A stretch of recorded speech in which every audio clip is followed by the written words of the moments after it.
Welcome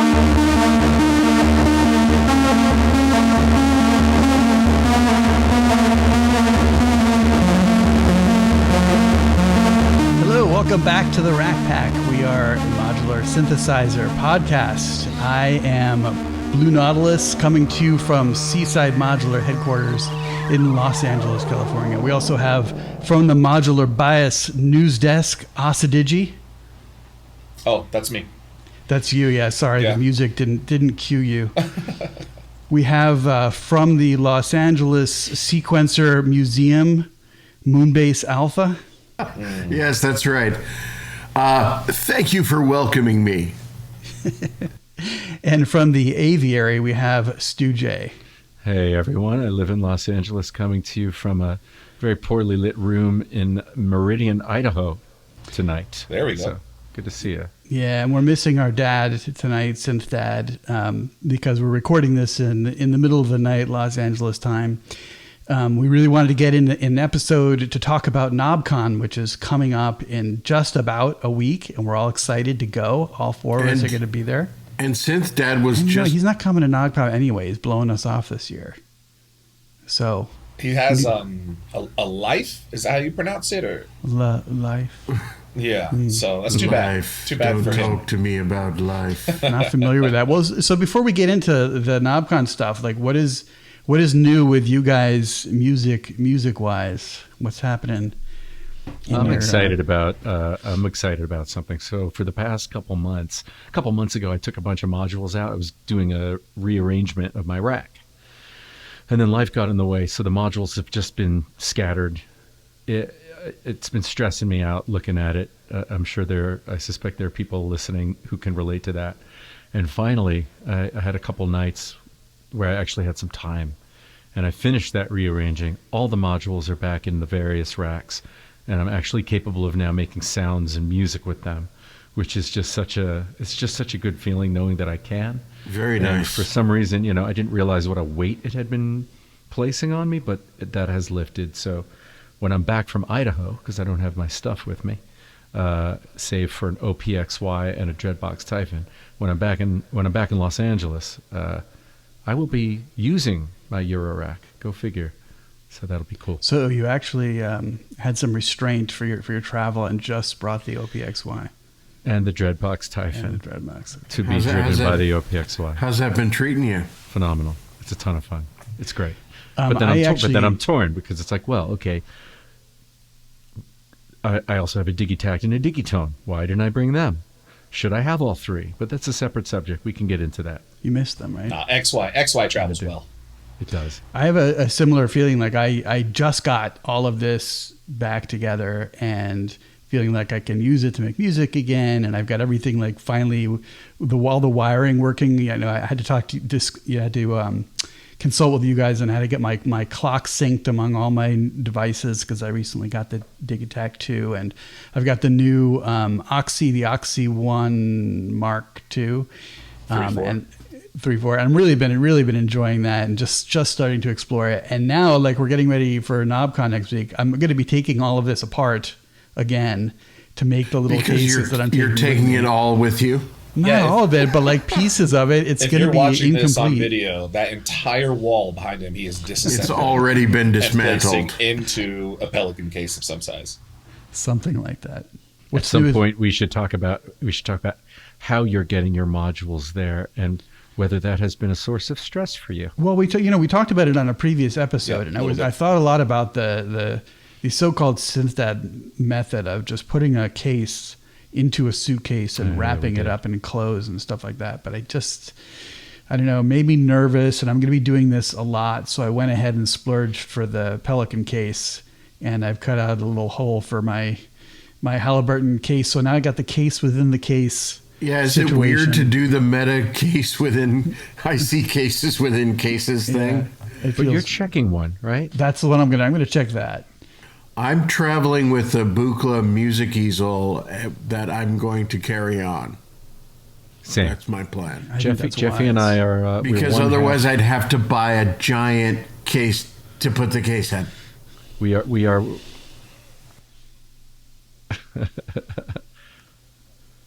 We are half of the Quartet of Uncertainty for Easels. In fact, I have my notes. Easels. I have my notes right here. Amazing. Well, tell us about that. What exactly is that? It's a 20-minute piece that is for 3 or more easels, and our mutual friend, I think, is the way you pronounce it. yeah, it's like a three-peat. It's threesels. But yeah, we're going to be performing, I think, on the, Saturday at 1:55 p.m., I think. Yeah, and we're hoping for a quad setup, but it'll at least be, stereo and somewhat synchronized, long form, evolving soundscape. Yeah. Have you heard this performed? Oh, sorry, Blue. I was just wondering if you heard this performed any place, or whether digital or not, or like what inspired you guys to perform this piece? So Jason from DivKids Discord, who goes by what does he go by? Speed Racer. Speed Racer. He got us together. The fourth person being Nick, who works with Buchla, and Jason reached out. Not because we're great musical talents, but because have easels. We have easels. Have easels and will travel. Must have easels. Yeah. And so we've been talking online about this for a few months. It inspired me to get the retro easel case because I had the two parts of it. I had the 218. I got the modern case because I like to min-max. Yeah, I got the retro to prevent myself from buying too many more modules, Buchla modules. I would never do something like that. But yeah, it should be a lot of fun. And what'll be extra fun about it is we're kind of riding without a seatbelt. We may have do it together once together. Like, yeah, we're all on our separate. But it's like a planned like sequence of stuff that you can all practice. It's a specific patch that we're all doing, and there are a series of movements over time and timed events, and some room for improvisation in there too. Yeah, because some of the events are not supposed to be synchronized. Like there's a couple of things that are kind of important, especially the last moment. It feels like you're already making excuses. No, they're not called the Quartet of Complete Uncertainty. Yeah, true. With the quad thing, I have been to a quad performance once, and it's like it feels like it only works for the one guy in the center of the room. Like if you're, see. We're not sure if we're gonna get the spot. Vote early, vote often. Gotta get that spot. Nice, that's exciting. Anything else happening with you, Moonbass Alpha? There's something sequencer wise. Oh, wait, you got the relic. Yes, the relic is in the house. It's over there below the. Why don't you tell us what Phoenix. That is for those who don't know? It's one of these giant like solve everything sequencers. I'm kind of a sequencer nut. This is known. Kind of. But kind of. But yeah, I was an early backer and still kind of putting it through its paces. I mean, in addition, it's more than a sequencer, right? Because it's also it's also a matrix router. Matrix router, not mixer, because you can't control levels, but you can like mult. It comes with a breakout box that just runs some good over CV capabilities, US, right? CV and gates.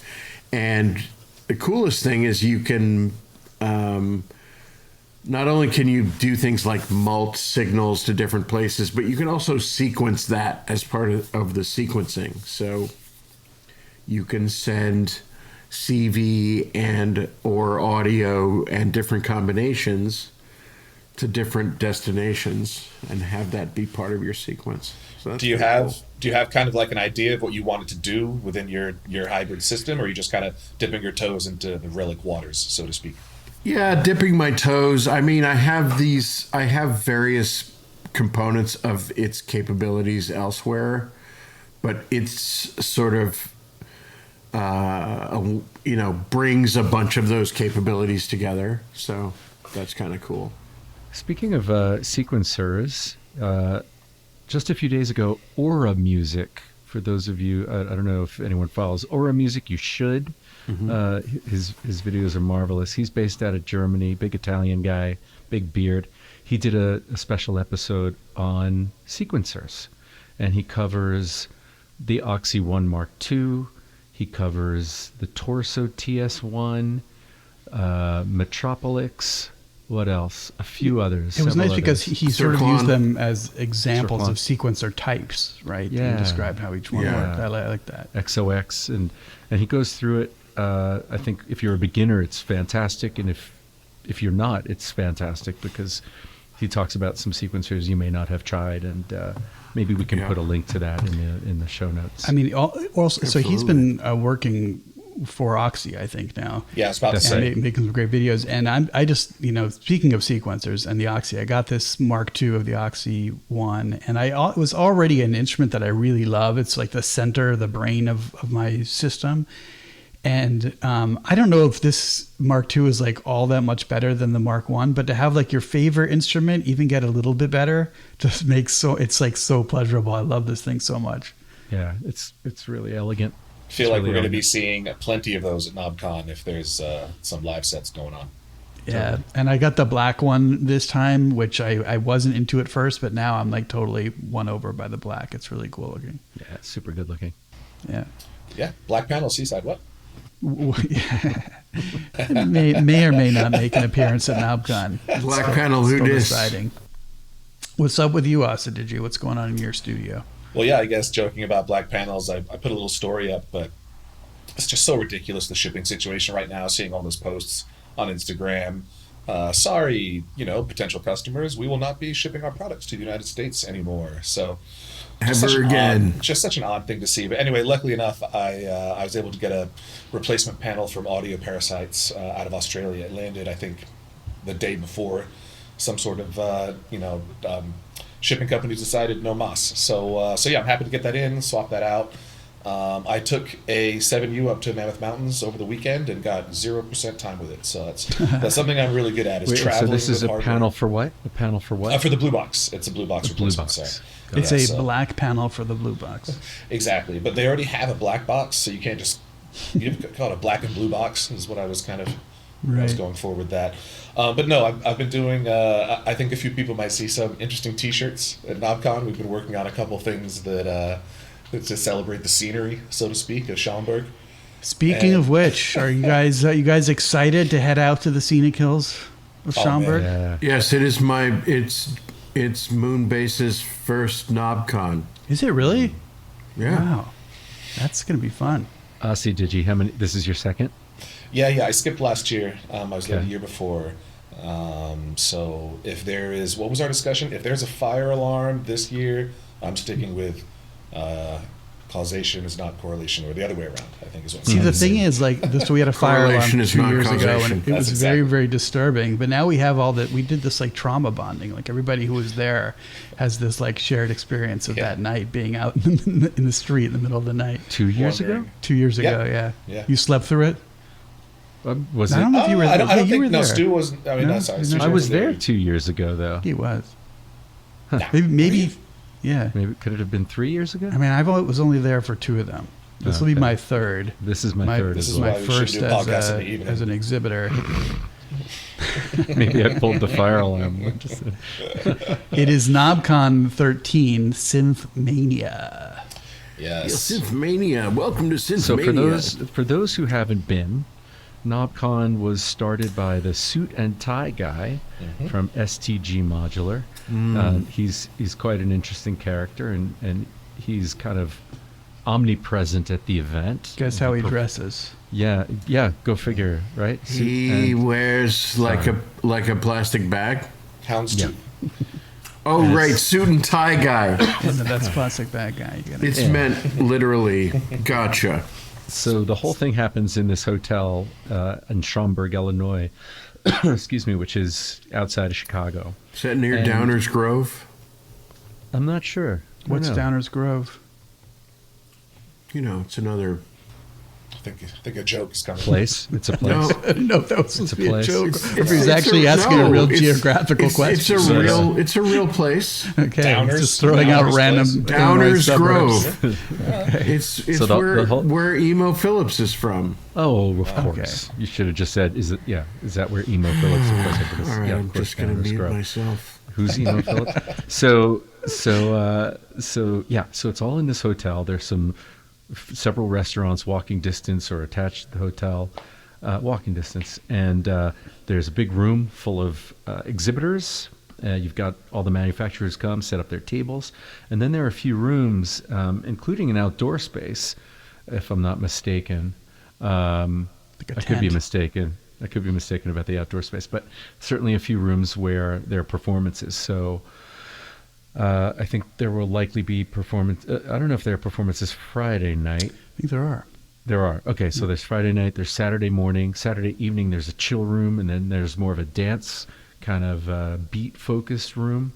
And it's just a blast because everyone is just stuck together in that hotel, hanging out in the lobby.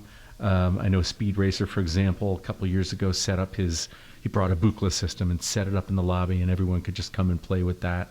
Yeah, and it's just a pretty intimate, fun way for the community to get together. So if it's not too late, if there are still tickets available, and I'm sure there are, and you're able to head on over to Schaumburg, highly recommend it. It's just a real great event. Yeah, because everybody's in that one place all together, it feels like camp or something.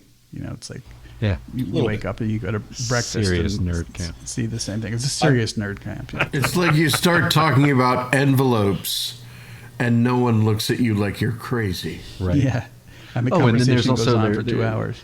There are DIY workshops. There Some are talks. other talks and panels. There's usually a keynote speaker. And Yeah, you the see some keynote speaker DIYers who clearly, they don't have the right kind of ventilation in their labs, and Yeah. maybe they're a little bit off. Yeah, there's some characters. I don't remember who the keynote speaker is this year. Does anybody remember? I don't ever go to that banquet thing. Yeah, me neither. I'm looking it up. Yeah, the banquet, the food leaves a bit to be desired. Are you sold? Saying the food's bad. I'm sold on not going to the banquet. Yeah, you don't need to go to the banquet. We'll was, get you some better food in Schaumburg. What was the name of that place? Fat Rosie's? Fat Rosie's, yeah, Yeah. the Mexican place. Yeah. And then, of course, during the day, it's like all the exhibitors, all the manufacturers have tables, and you can walk around. And as Stu said, it's very intimate, so you get to talk to everybody like face to face. It's not too crowded. You can get your hands on all the equipment. People Should I bring headphones and stuff? Or I don't think you need to bring. Oh, okay. no. Well, I'll tell you wait. why. I'll tell you why. Tell me. A lot of people put together jam rooms, and some. One year we all plugged in. I don't know. Do you ever not travel with headphones? Why wouldn't you travel with headphones everywhere? Well, no, it's just like it's not like one of those no speaker shows like the Buchla and Friends is, where you have to bring headphones to maybe connect to people's things and hear them. People are allowed to play out loud on speakers, or That's outrageous. I know. Usually they have headphones hooked up. I'm just bringing headphones for my exhibition. I don't want to carry speakers over there. But are you bringing two sets? So Blue Nautilus will be showing off the Seaside Modular Proteus. Some of us will be making guest appearances to help out at the desk. Will you be having multiple headsets so that you can listen and? Yep, I'm gonna have. I got a little splitter so I can have someone else play with it while I listen and show them, and we'll have 2 cases so that can happen twice. He cloned himself using this splitter. There will be 2 of me. Which I If think you would be cool. are a Rack Pack listener and you see us there, leave us alone. Yeah, just go away. We're very unfriendly. So the Oscidigi keynote, Blue Nautilus, does Blue Nautilus does not bites. sign autographs. I've Keynote seen speaker him is- shoo little kids away. I actually have I'm gonna cut all of this out. because we're just talking No, over. I'm just messing around. Seriously, it would be really fun to talk to you, whoever you are listening. Definitely say hi to us. Yes, please come talk to us. Come Look, with us. The dedication that I'm demonstrating by standing at that table requires me to miss a Michigan football game, which I don't do very often. I know Oscidigi is going to catch his Giants game on Sunday for sure. I didn't know you were a Michigan fan. Yeah.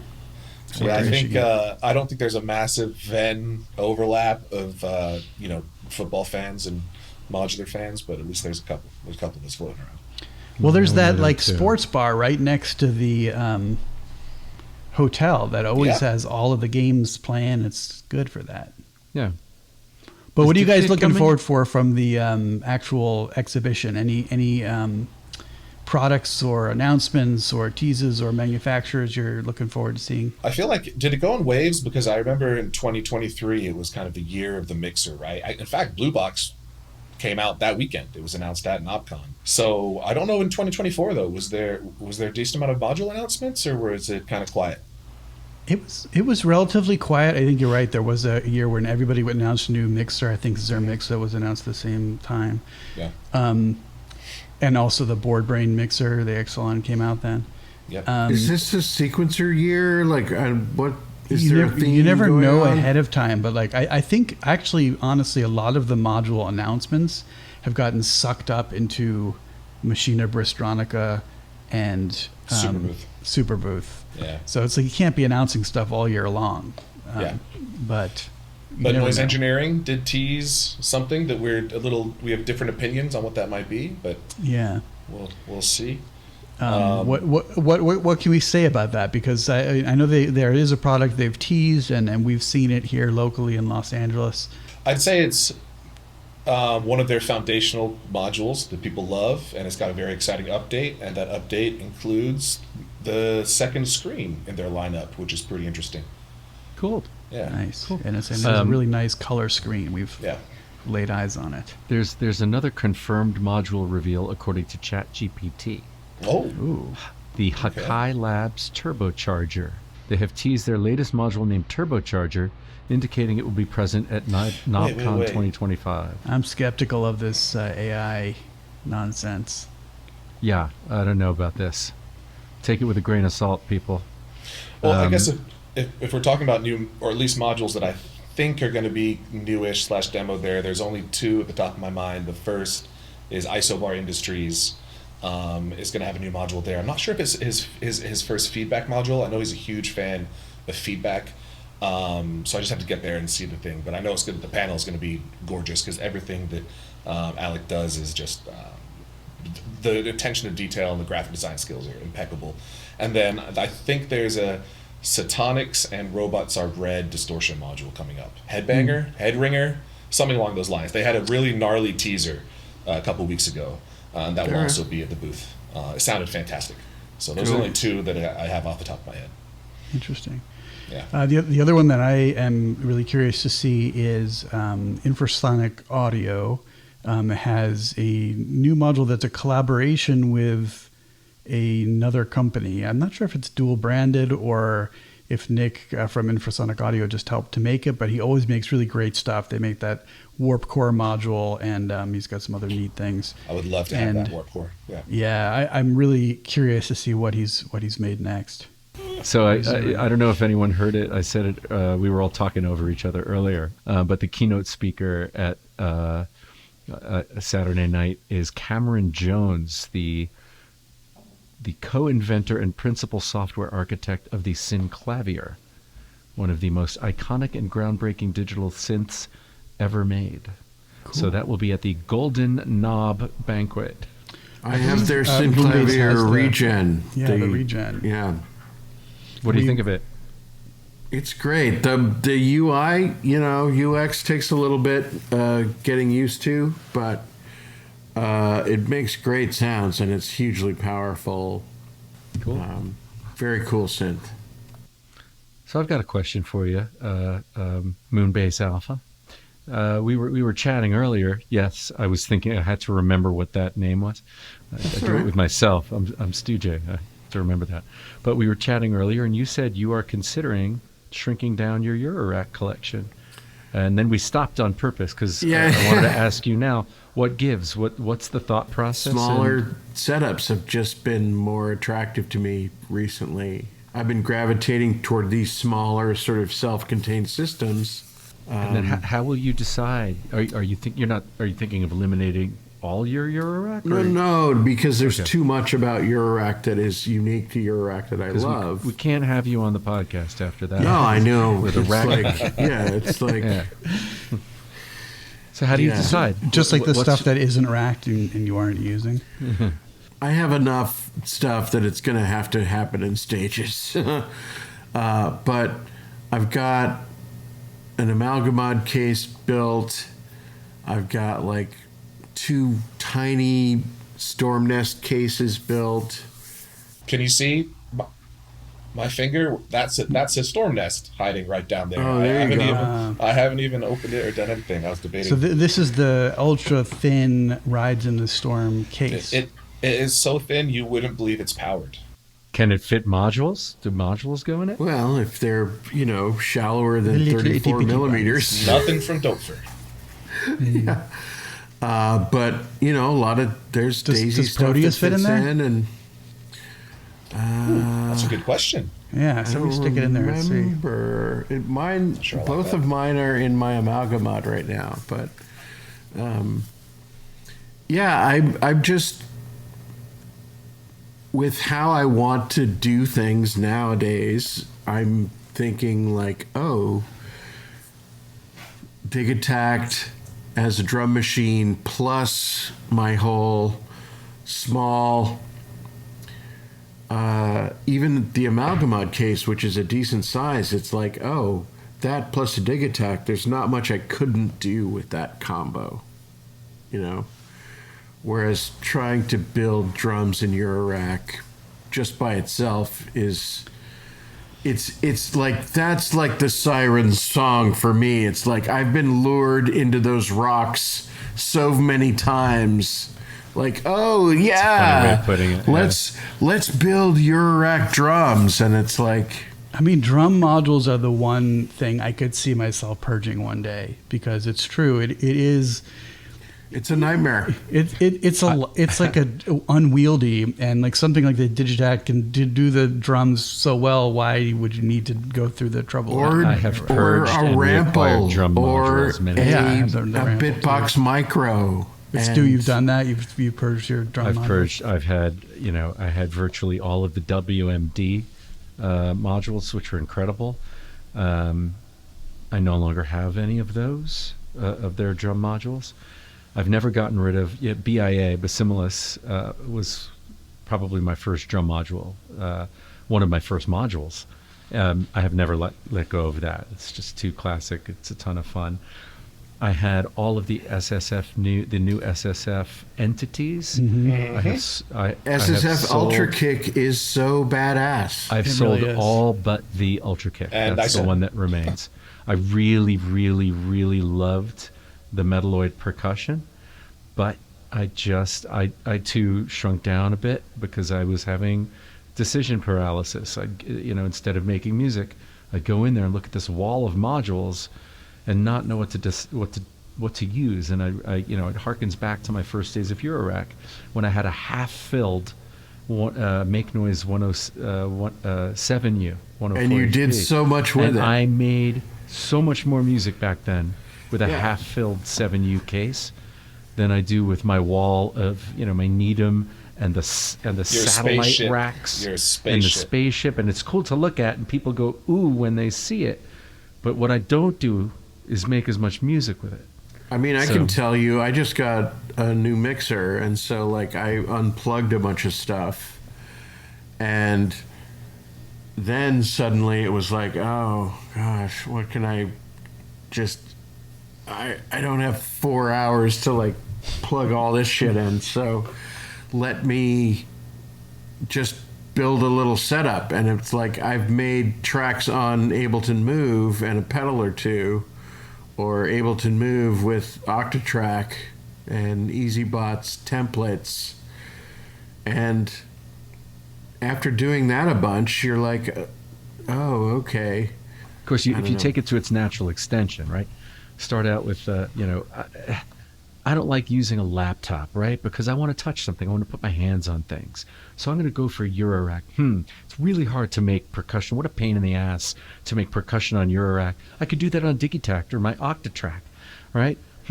But, why figure out a performance template for an Octatrack when, I could just use the OPXY, which now I have punch and effects. Why use punch and effects on an OPXY when I could just use Ableton, back at the beginning, repeat? Right? I mean, we've now gone through the cycle of music evolution and devolution, right? Let's take a small step back, right? I feel like both of you guys I wouldn't say percussion is like the first thing. Let me know if I'm stepping on toes, but I feel like you guys are more melodic. I admitted driven, it last more week. ambient driven. Yeah. And I also think that if you really feel like you're swimming upstream to even just get the basics going of percussion, a simple patch, this and that, and I love percussion, and I got rid of my drum sequencer. I've gotten rid of circadian rhythms. If it's an upstream battle, you don't really have enough time to have upstream battles right now. You want to make music. I always think the beauty of coming to a stable spot in your setup and the time it takes is that you now have an instrument that you can truly learn. Imagine if a violin changed every time somebody got up to play it. It would just be unmanageable. You wouldn't be able to perfect it. I'm not saying that I've perfected any of my setups and that I'm not changing things around, but I do think there's something to be said for a stable setup. I mean, you've perfected your violin playing. Oh, of course. Yeah. But no, I think what you said there about how important the drums are to you is really, really a key for me, because I also really make melodic music.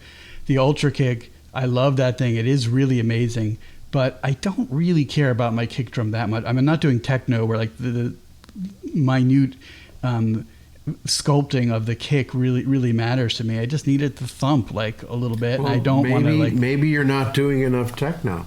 Maybe, but I got the battering ram, the Shackmat thing I built. I hear that's awesome. And it's awesome. It's simple. It's fewer controls. It's just 2 knobs instead of the 5 that are on Ultra Kick, so I can find the sound I want much quicker and then not worry about it as much, which is nice. Yeah, but the thing, see what just happened. That was our addiction, isn't it? Percussion on Eurorack, what a pain in the butt. But I've been using that Shackmat battering ram, and all of us are Well, yeah. Everybody's talking about the new, what is it, the BOEM multi-module BOEM Force. It is appealing. So much real estate. It is appealing, and yet I wouldn't go near that. I'd love it's to just try not it. for me. I don't do that kind of. But only in the big rig, or if I could limit my voices for techno, I could probably design a techno rack. It's just, yeah. I mean, the other advantage of having a big rig is that you can have big modules like that, right? So I got the CalSynth clone of Elements, the full-size Elements clone recently. Right. 1-to-1 is beautiful. It's got the original, the pink and the blue knobs on there, so it's really beautiful. And that replaced a miniature Elements, the Atom, which was not nearly as usable. Tweezery knobs.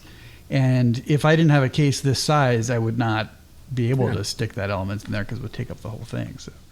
Yeah, I think that, look, if you're the Colin Benders of the world, if you're Travarsy, dedicate that real estate to the kick and go. If you're Circo, go fucking crazy. Have a blast with it. But there's people who are in love with a kick, in love with 4 on the floor. And more power to you.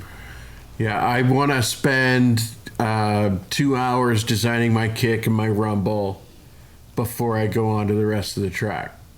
Yeah, all right, that's not me. Not me. I love those people because they create amazing stuff, but that's just not where I'm going to spend my time.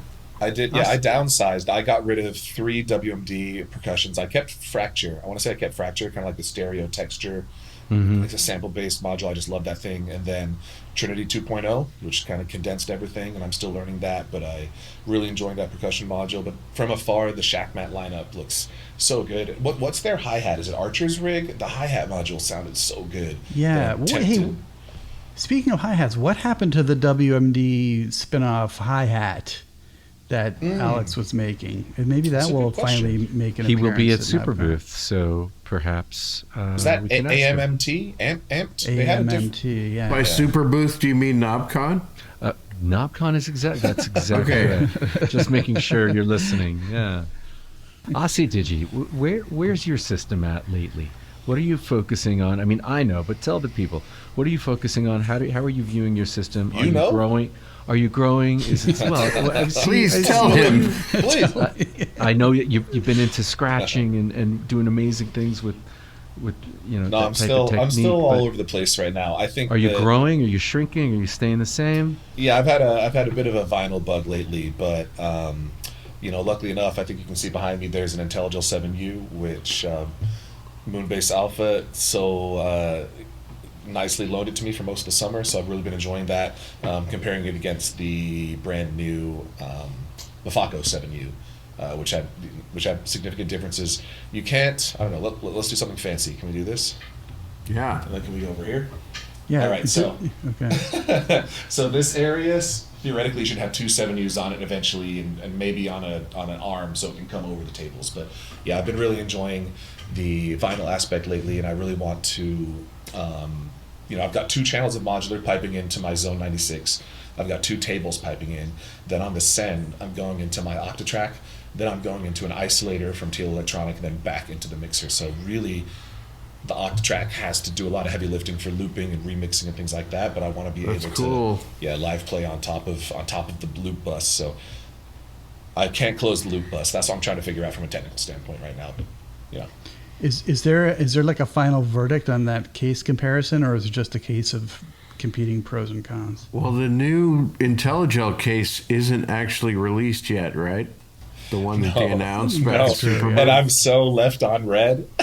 I hit them up and I gave him like a little sneak peek about this pretty in-depth case comparison I'm working on, and I was like, I'd love just any small details, whether it's let me know if my guesstimate on the price is anywhere close to this or that, but small potatoes. So IntelliGel was Haven't responded yet. Okay. no, it's all good. They're thinking about it.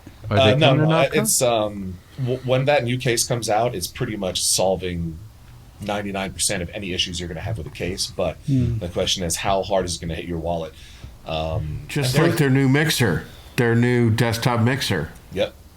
Also, there's nothing else like it in that price range.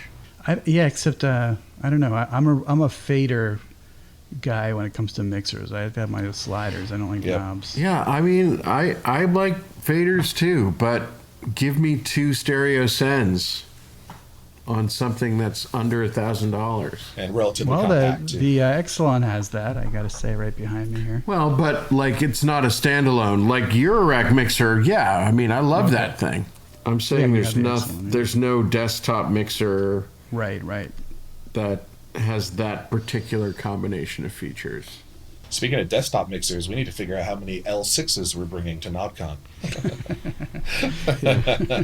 Can you We're chain gonna them? make Or each one of us bring L6 chain. I'll bring my TX6 just to change it up. All right. Yeah. Oh, perfect. Yeah. Man. So our plan is to try to do some recording there at Knobcon to give people a little taste of the experience as much as we can. I mean, we'll talk Just to a each other. pinch between your cheek and gum really satisfies.